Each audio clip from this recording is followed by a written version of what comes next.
할렐루야. 우리 주님의 놀라운 평화가 여러분의 심령과 가정과 일터 위에 흘러넘치시기를 축복드립니다. 앞뒤 좌우 있는 분들에게 곁에 앉아 행복합니다 인사 한번 해주십시오.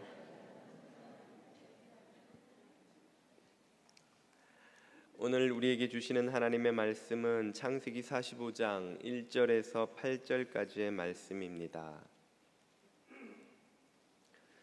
창세기 45장 1절에서 8절까지의 말씀입니다. 자매님과 형제님들이 한 절씩 읽겠습니다. 요셉이 시종하는 자들 앞에서 그 정을 억제하지 못하여 소리질러 모든 사람을 자기에게서 물러가라 하고 그 형제들에게 자기를 알리니 그때에 그와 함께한 다른 사람이 없었더라.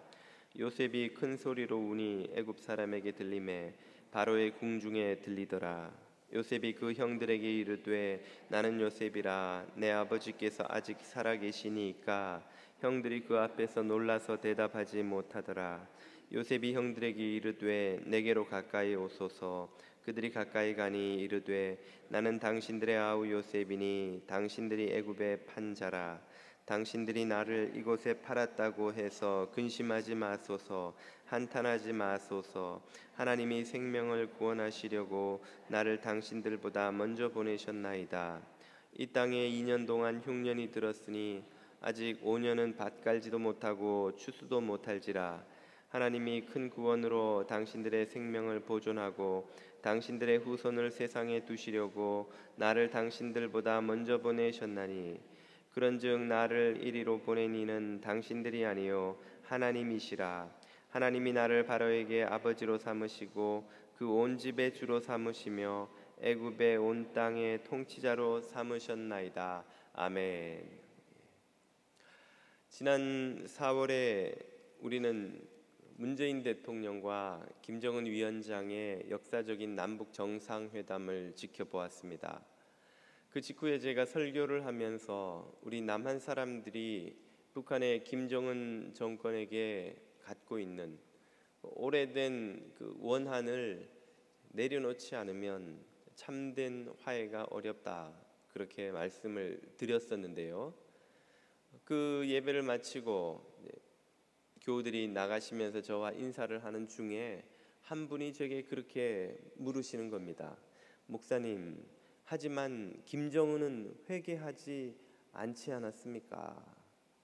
회개하지 않은 김정은을 우리가 어떻게 용서할 수 있단 말입니까? 그런 의미이지요. 예, 김정은이 자신의 정권의 지난 과오를 뉘우쳐서 그 자리에 나온 것은 아니라는 사실을 우리 모두가 잘 알고 있죠. 그리고 그런 날이 과연 오기나 할까 좀 의문스럽기도 합니다. 6월 달에는 제가 참 멀고 험한 화해의 길이라는 제목으로 설교를 하면서 참된 화해를 위해서는 가해자에게는 진정한 뉘우침과 회개가, 그리고 피해자에게는 오래된 응어리가 녹아내리는 일이 필요하다, 그렇게 말씀을 드린 적이 있습니다만, 그러나 현실에서는 가해자가 진정으로 회개하고 뉘우치는 일이라는 것이 참 가뭄에 콩나듯이 보기가 만나기가 힘든 일인 것이죠. 오히려 그보다는 회개하지 않고 뉘우치지 않는 가해자로 인해서 오래된 응어리를 안고 살아가야 하는 그런 경우가 훨씬 많지 않은가 하는 생각이 듭니다.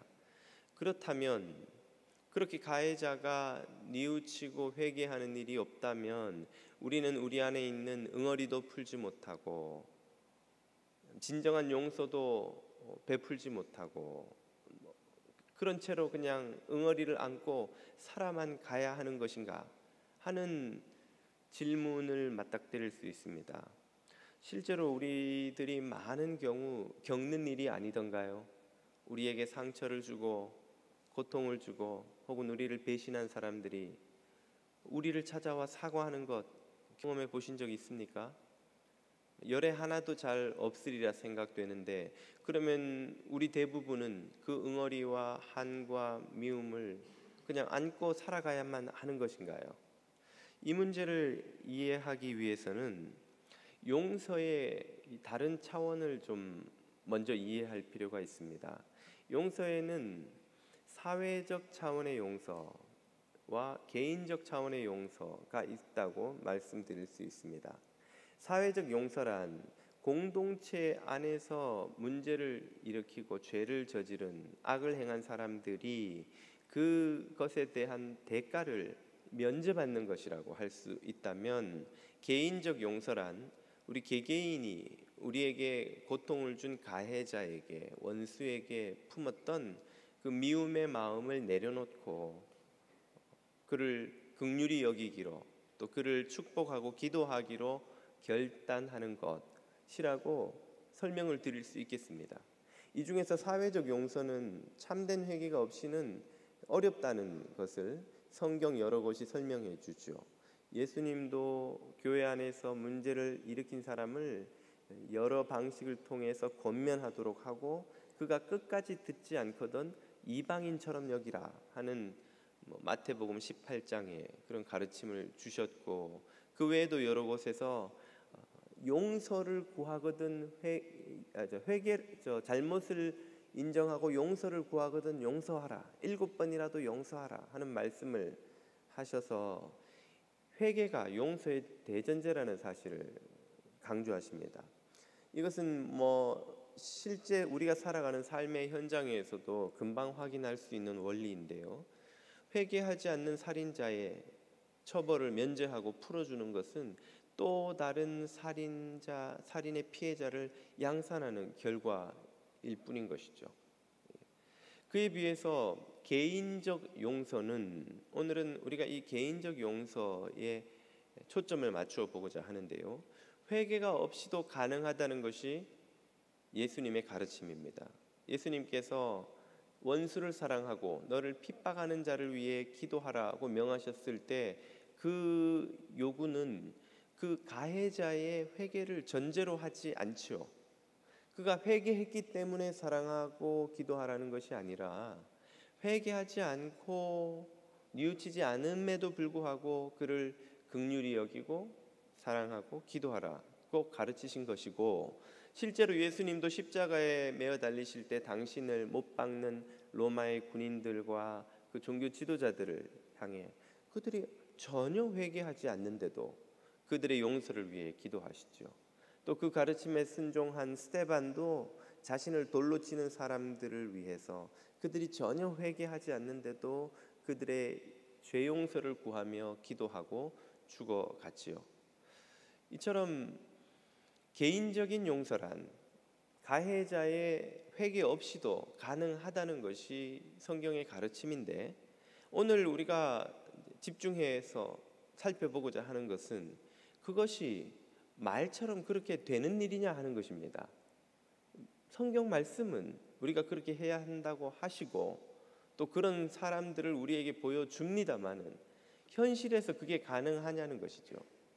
가해자가 내게 와서 잘못을 인정하고 뉘우치고 용서를 구해도 용서를 해줄까 말까 한 것이 우리들의 솔직한 인간적인 마음인데, 아무런 잘못을 뉘우치지 않는 가해자를, 회개도 하지 않는 가해자를 향해 어떻게 마음으로부터 미움을 버리고 그를 축복하고 그를 위해 기도하고 그를 사랑한다고 감히 결단하고 실천할 수 있겠느냐 하는 것입니다.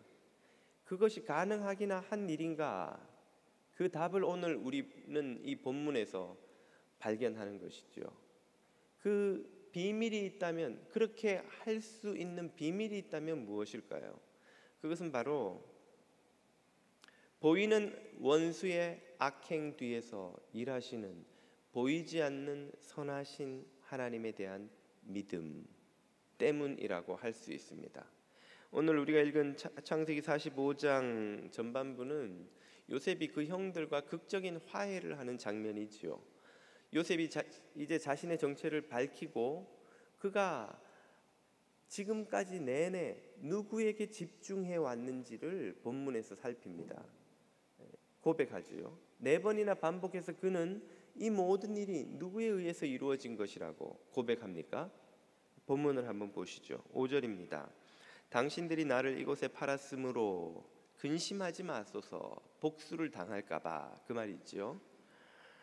한탄하지 마소서. 누가? 하나님이 생명을 구하시려고 나를 당신들 앞서 보내셨나이다. 7절에서 두 번째로 하나님이 큰 구원으로 당신들의 생명을 보존하고 당신들의 후손을 세상에 두시려고 나를 당신들을 앞서 보내셨나니. 8절에서 세 번째 이야기합니다. 그런즉 나를 이리로 보낸 자는 당신들이 아니요 하나님이시라.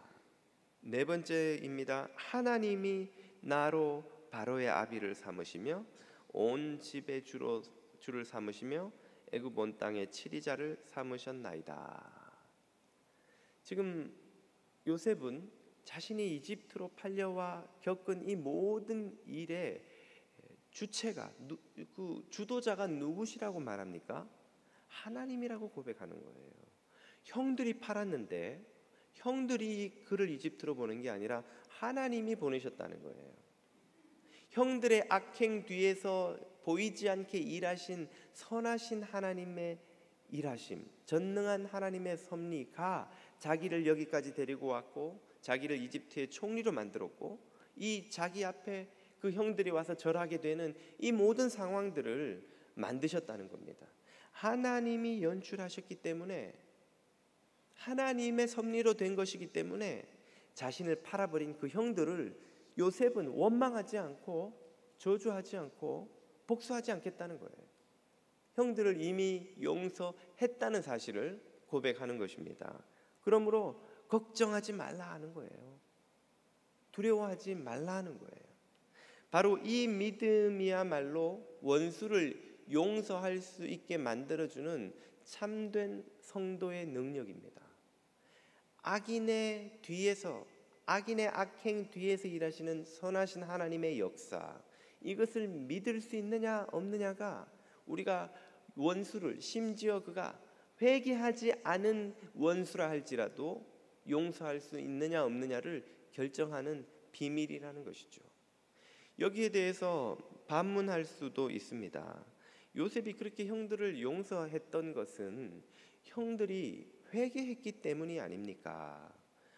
바로 직전에 45장 바로 앞에 44장에서 요셉은 형들이 회개했다는 사실을 최종적으로 확인하게 되죠. 우리는 이 질문에 답을 얻기 위해서 요셉의 이 용서가 형들의 회개 시점에 이전부터 시작된 것인지 그 이후부터 시작된 것인지를 확인해 봐야 되겠죠. 44장에서 요셉은 형들을, 동생 베냐민을 22년 전에 그 형 요셉에게 했던 것처럼 베냐민을 팔아버리고 그 나머지 형제들이 살아날 수 있는 상황을 만들어 그 속으로 몰아넣습니다. 그래서 22년 전에 자신을 팔아버렸던 것처럼 이제 또다시 베냐민을 팔아버리지 않는지를 지켜봤던 것이죠. 그 상황에서 형들을 대표하는 유다가 나서서 자신들이 또다시 아들을 잃음으로써 아버지를 죽음의 슬픔으로 몰아넣는 일을 할 수 없노라고 자신이 베냐민 대신 노예로 남을 터이니 베냐민을 풀어달라고 간청하죠. 자신을 희생시켜서 베냐민을 살리려는 그 형들을 보면서 요셉은 형들이 22년 전과 달라졌으며 변화되었으며 자신들의 과오를 뉘우치고 있다는 사실을 확인하게 되는 것입니다. 자, 그러면 요셉이 그 사실을 확인한 후에 형들을 용서하기로 마음먹은 것인지, 아니면 그 사실을 확인하기 전에 이미 형들을 용서하고 있었는지가 여기에선 중요하겠죠. 그 답은 이미 그가 형들의 회개를, 뉘우침을 확인하기 전부터 형들을 용서하고 있었다는 것입니다. 그 사실을 우리는 창세기 앞문맥을 쭉 읽어오면서 이미 확인했는데요. 형들이 자기 앞에 나타났을 때에 즉시로 그들의 목을 칠 권력이 자신에게 있었음에도 그렇게 하지 않고 형들에게 쌀을 쥐어서 돌려보내고 그 안에 형들이 낸 돈까지 다 넣어서 돌려보내고 또 그 아버지까지 모두 모시고 와서 이 땅에서 살 수 있도록 하는 상황을 만들어 가려 했던 이 모든 요셉의 노력을 통해서 그가 이미 형들을 용서하고 있었다는 사실을 확인할 수 있는 것입니다. 만약 요셉이 형들을 용서하지 못하고 있었다면 절대로 할 수 없는 행동을 요셉은 계속 해왔다는 것을 우리가 창세기를 읽어오면서 확인했지요. 그러므로 요셉은 형들의 회개를 확인하기 전부터 이미 그들을 용서하고 있었던 것입니다. 그러면 왜 형들의 회개를 굳이 확인하려 합니까? 그것은 개인적 용서를 넘어서는 사회적 용서가 베풀어질 수 있는지를 확인하기 위해서였던 것이죠. 그들이 이 이집트에 와서 함께 살 수 있는지를 확인하기 위해서 그들의 회개를 확인하지 않으면 안 되었던 것입니다. 여기서 한 가지 더 반문을 우리는 또 마주할 수 있는데요. 요셉이 그렇게 하나님을 믿고 형들을 용서할 수 있었던 것은 이 모든 일들이 이런 식으로 결말이 날지를 알았기 때문이 아닙니까? 하나님께서 그를 총리로 만드실 것을 알았기 때문에 그 고난을 이겨낼 수 있으며 형들이 자기 앞에 와서 절하며 또 회개하게 될 것을 알았기 때문에 형들을 용서할 수 있었던 것은 아닙니까? 하는 질문을 또 한 번 마주할 수 있죠. 이것은 요셉이 이 모든 상황의 결말을 형들이 자기 앞에 와서 절하는 그 순간 깨달았기 때문에 그러면 그때부터 용서의 마음을 품은 것이 아니냐 이렇게 물어볼 수 있다는 것입니다. 그에 대한 답은 요셉이 형들이 자기 앞에 와서 절함으로써 이 모든 상황이 어떻게 결말을 맺게 되는지를 알기 전부터 형들을 이미 용서하기 시작했다는 것이죠. 그것은 그가 그 시간 내내 형들이 자기 앞에 나타나기 전 그 기나긴 22년의 고난의 시간 내내 보이지 않게 일하시는 하나님을 의지한 태도로서 확인할 수 있는 것입니다. 우리가 알다시피 요셉은 보디발의 아내가 그를 유혹할 때 하나님 앞에서 범죄할 수 없노라 고백하며 그 유혹을 뿌리치죠. 억울하게 노예로 억울하게 죄수로 팔려왔을 때에도 그는 방탕과 원망과 불평으로 자신의 삶을 내팽개치지 않고 신실하게 매 순간을 감당함으로 지켜보던 사람들이 모두 하나님이 그와 함께한다는 사실을 인정하지 않을 수 없게 만들고 그래서 그가 노예 중에 총무로 죄수 중에 총무로 쓰임받게 만들었던 것입니다. 그가 감옥에서 두 관리를 만났을 때나 바로 앞에 섰을 때 한결같이 그는 이 모든 꿈의 해석이 자기에게서 나온 것이 아니라 하나님에게서 나온 것이라고 고백하였죠. 이 모든 요셉의 일관된 태도와 행동은 보이지 않는 하나님을 신뢰하는 그의 믿음이 형들이 자기 앞에 와서 절하기 그 전에 이미 그의 삶에서 시작되었던 것을 우리에게 보여주는 것이죠. 그리고 그 믿음 때문에 형들에 대한 분노와 원망과 원한의 마음을 이미 버리기 시작해 왔다는 것을.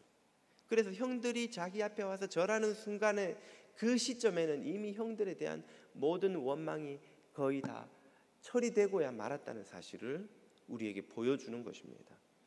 요셉은 이 모든 일의 결말이 어떻게 날지 알지 못한 상태에서도 선하게 일하시는 하나님을 믿었던 것이죠.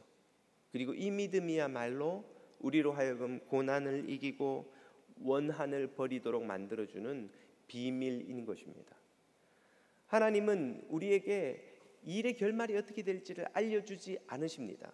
이 고난이 어떻게 해결될지, 이 원한이 어떻게 풀어질지, 이 배신과 상처와 고통이 어떻게 역전의 드라마를 쓰게 될지 모른 채, 알려주시지 않은 채 단지 우리에게 이 사실만을 알려주시죠. 나는 임마누엘의 하나님으로 너와 함께 있다는 거예요. 보이지 않지만 너의 삶 속에 내가 함께 동행하고 있고 네가 겪고 있는 이 모든 고통과 문제와 시련을 풀어나가고 있다는 거예요. 어떻게 푸신다고요? 모르죠. 그것은 알려주시지 않아요. 그러나 당신이 풀고 계신다는 사실을 우리에게 믿으라고 요구하시는 겁니다. 그걸 믿는 게 성도의 믿음인 거예요. 하나님이 아브라함을 갈대아 우르로부터 불러내실 때 가나안으로 갈 것이라고 알려주셨던가요? 아니요. 알려주시지 않고 그냥 무작정 불러내세요. 창세기 12장 1절을 보십시오. 여호와께서 아브라함에게 이르시되 너는 너의 고향 친척 아버지 집 갈대아 우르, 요즘으로 치자면 맨하탄 한복판 같은 화려하고 번화한 메소포타미아 문명의 핵심 중심 도시, 지금 복원된 그 유적만 봐도 어마어마한 규모의 도시였던 그 갈대아 우르의 풍요와 안전, 친척과 아비들이 주는 그 안전의 울타리를 벗어나서 집을 떠나서 어디로 가라고요? 내가 너에게 보여줄 땅으로 가라. 아니, 땅을 먼저 보여주세요. 갈지 말지 결정하게. 이것이 우리들의 마음이 아니던가요? 주님이 우리를 부르실 때 우리는 불안하잖아요. 걱정이 되잖아요. 그러니까 주님 어디로 갈지 보여주세요. 그러면 제가 그리로 가지요. 연봉을 먼저 알려주셔야 그 회사에 갈지 말지를 결정하죠. 어떤 집에서 살지를 보여주셔야 이 집에서 나갈지 말지를 결정하죠. 우리는 주님이 결과를 보여주시지 않기 때문에 주님의 부름에 응답하는 것이 두렵고 망설여지고 주저하게 되죠. 그러나 아브라함을 부르실 때 주님은 그 결과를 보여주지 않으세요. 나와라. 어쩌라고요? 내가 너에게 땅을 보여줄 테니까 가라. 그 땅이 어딘데요? 일단 나오라는 거예요. 뭘 믿고? 나를 믿고.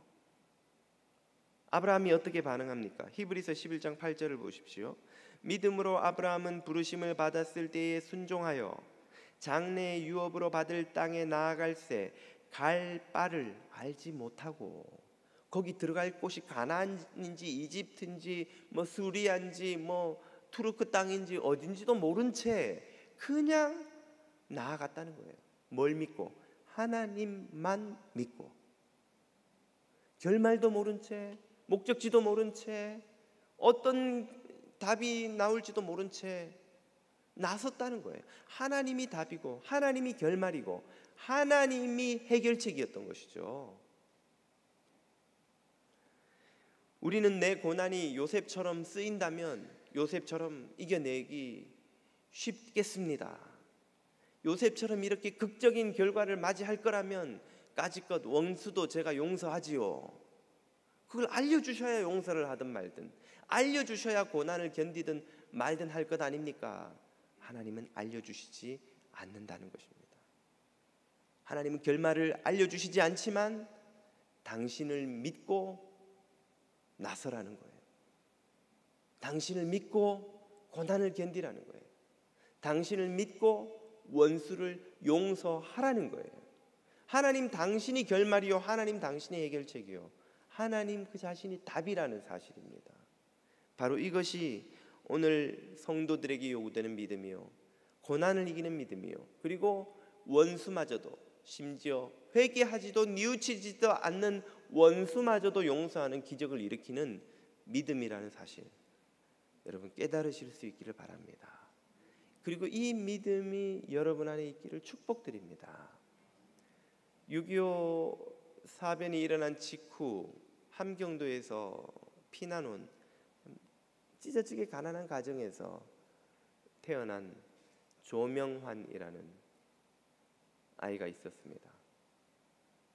얼마나 집이 가난했으면 Save the Children이라는 구호단체를 통해서 미국의 한 그리스도인 자매가 매달 보내주는 그 15불을 받아서 원조를 받아 생활하는 그런 집이었습니다. 집이 가난한데 이 명환이는 머리도 나빴어요. 형제들 중에 제일 머리가 나빠서 별명이 형광등이었습니다. 같이 TV를 보다가 형제들이 막 웃으면 왜 웃는 거야? 아, 저게 이렇게 해서 주인공이 이렇게 됐잖아. 아, 그런 거구나. 그제서 웃는 거예요. 뭘 해도 형제들 중에 가장 이해력이 떨어져서 공부를 열심히 하는데 성적이 안 나와요. 대학 갈 때가 됐는데 갈 수 있는 대학이 없는 겁니다. 그래서 순전히 미달이라는 이유 하나 때문에 듣도 보도 못한 생명공학과라는 데를 가게 됐어요. 생명공학이 무슨 말인지도 모르던 시대에 정원이 미달돼서 지원만 하면 들어갈 수 있으니까 들어간 거예요. 입학식을 하는데 어머니가 입학 선물이랍시고 봉투를 하나 주셨습니다.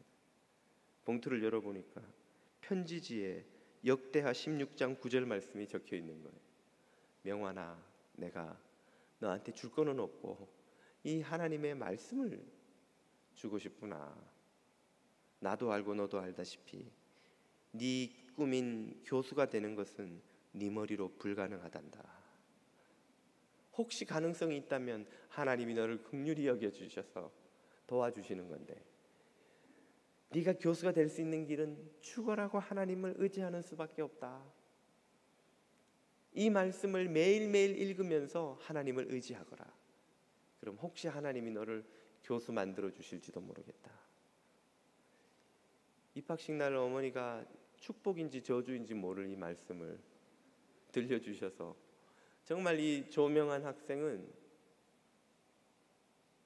어머니의 말씀을 부정할 수가 없는 거예요. 자신도 자신의 능력을 너무 잘 알아요. 죽으라고 공부를 하고 주님을 섬기는 시간 말고는 공부만 했다는 거예요. 기적이 일어나서 그가 대학을 잘 졸업하고 미국 오하이오 주립대학의 박사과정에 입학하게 되었습니다. 부푼 꿈을 안고 미국으로 건너왔는데 딱 2학기 만에 학교에서 쫓겨난 거예요. 미스터 존은 우리의 이 교과 과정, 이 연구를 쫓아올 능력이 미안하지만 안 돼요. 더 이상 우리와 공부하기 어렵겠습니다. 딱 2학기 만에 쫓겨난 거예요. 돈도 떨어져서 공원 벤치에서 누워 자면서 미국 전역에 있는 학교에 레터를 썼습니다. 나를 받아줄 수 있겠느냐고. 어느 학교도 오라는 데가 없는 거예요. 밤마다 눈물을 흘리며 기도를 드렸습니다. 하나님, 나를 사랑하시고 나를 도와주신다면서요. 어떻게 이런 일을 제가 감당합니까? 절 좀 도와주세요, 하나님. 그리고 얼마 있으려니까 아리조나에 있는 한 대학에서 에이즈를 연구하는 찰스 스털링이라는 교수에게서 레터가 온 거예요. 자네 나와 함께 에이즈 연구를 좀 해보겠나. 에이즈 관심도 없고 의지도 없고 아무 생각이 없던 조명한 학생은, 그러나 찬밥 더운 밥 가릴 처지가 아니었기 때문에 냉큼 간다고 하고는 아리조나로 건너갔습니다.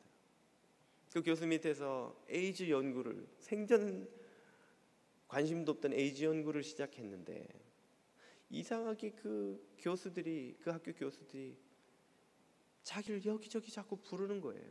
세계적인 석학들이, 노벨상 수상자들이, 또 기업가들이 학교를 방문해서 이런저런 모임이 있으면 미스터 조 같이 가겠나 연락이 와요. 할 일도 없고 밥 먹으러 오라는데 거절할 이유도 없고, 그래서 오라는 데마다 다 가서 그 많은 노벨상 수상자들, 석학들, 그리고 기업가들을 만나면서 그들과 대화를 하면서 생각지도 못했던 세계에 대한 견문을 넓히게 된 것이죠. 그리고는 그 에이즈 연구로 학위를 받고 결국 건국대학교 생명공학부 교수로 돌아옵니다. 그리고는 아시아 태평양 에이즈 학회의 회장이 됩니다. 그의 에이즈 연구에 대한 전문성뿐 아니라 그가 유학 시절 맺게 됐던 각기각층 인사들과의 그 인연들을 활용해서 그가 이 학회의 펀드레이징에 엄청난 기여를 합니다. 지금까지 2조 2천억 원에 달하는 기금을 마련해서 전 세계에 있는 수백만 명의 에이즈, 말라리아, 결핵으로 죽어가는 아이들을 살리는 일을 그런 하고 있는 것이죠. 2030년까지 지구상에서 에이즈를 완전히 퇴치하는 것이 그의 사명입니다.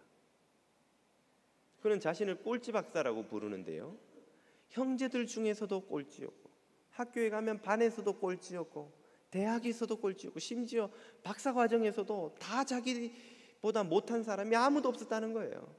그런데 자기가 박사가 되고 교수가 되고, 더 나아가 이런 수많은 어린아이들을 살리는 에이즈 전문가요 운동가가 되어서 하나님의 일을 하게 된 것은 기적이라고 말합니다.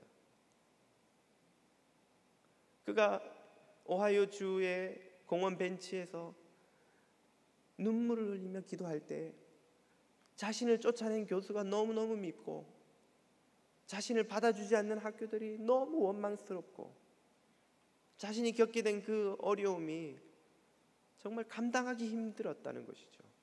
그런데 지나놓고 보니까 그 모든 고난과 거절과 상처와 어려움이 자신을 에이즈 전문가로 만들어서